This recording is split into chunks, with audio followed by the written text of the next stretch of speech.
My name is Jay Vaarre. I'm with Dometic Service. We are actually starting a division that is focused on servicing end users when they're in the field and have a breakdown on a Dometic product and they need someone out there quickly. We chose as a company to come to this school.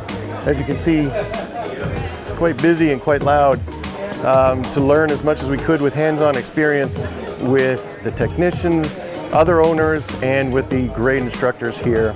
And this has been a fantastic week. We're looking forward to coming back for the certification completion. And as we hire more technicians and more vans throughout the United States, we do intend to continue with the education and growing with the school here at the NRVTA and taking the courses. You know, putting vans on the road with technicians in the vans is never as simple as it seems.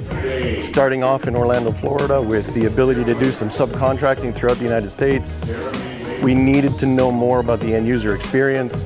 And when you look at a school that is developed with the customer, the users, as the building block for what their business is, Dometic is looking forward to working more with someone like the NRVTA to continue education, not only for the technicians, but also for the customers who know how to use their rigs or need to know how to use their rigs.